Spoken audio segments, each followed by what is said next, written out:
நம்ம first alert ஆக வேண்டியது நம்ம பிரேயர் லைஃப்ல. இந்த இரவு எல்லா இரவும் போல நான் கடத்தக்கூடாது.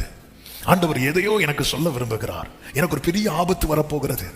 இந்த ராக்காலத்தில் நான் விழித்திருப்பேன். ஆனால் என்னால் அதை ஜீசஸால ஃபேஸ் பண்ண முடிந்தது. ஆண்டவரால் எதிர்கொள்ள முடிந்தது. ஜெபிக்காத சீஷர்களால எதிர்கொள்ள முடியவில்லை. ஜெபித்த இயேசுவால எதிர்கொள்ள முடிந்தது. ஆண்டவர் சொல்லுகிற காரியம் இதுதான். சில கடினமான பாதையின் வழியாக தான் சில நன்மைகளை நமக்கு தேவன் வைத்திருக்கும் போது அந்த பாதைகளின் வழியாக நாம நடந்து தான் ஆக வேண்டும்.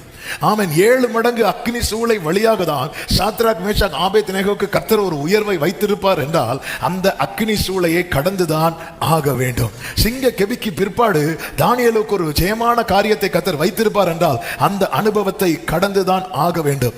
கோலியாத்தை ஃபேஸ் பண்ணிட்டு தான் எருசலேமுக்குள்ள தாவீதால என்றாக முடியும்னா அந்த கோலியாத்தை ஃபேஸ் பண்ணி தான் ஆக வேண்டும். இதற்கு நாம் விலகி ஓட முடியாது, வழி விலக முடியாது.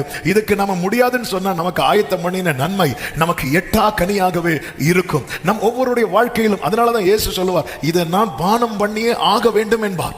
என் பிதா தந்த பாத்திரம், இதை நான் பானம் பண்ணி தான் ஆக வேண்டும். காரணம் இந்த வழியாய் செல்வம். இதுதான் பிதாவினுடைய தீர்மானம். ஏரோதோ பிலாத்தோ எழுதின தீர்மானம் கிடையாது. இது ஏற்கனவே முன்குறிக்கப்பட்டது. உங்க வாழ்க்கையில சத்துரு கை ஓங்கினது போல இருந்தாலும் சத்துரு நினைத்ததில்ல நடப்பது. தேவன் ஏற்கனவே தீர்மானித்ததுதான் நடந்து கொண்டிருக்கிறது. எனக்கு என்ன சொல்ல போறாருன்னு காத்திருந்து இந்த பிரேயர்ல இந்த செய்தி வேளையில ஏக்கத்தோடு இருக்கிற உள்ளமே உன் ரோல சொல்லிட்டாரு. நீ எழும்பிரு. ஏலி மாதிரி விட்டுறாத. நோவா மாதிரி எழும்பிரு. உன் குடும்பம் காக்கப்படும். உனக்கு ஒரு எதிர்காலம் உண்டு.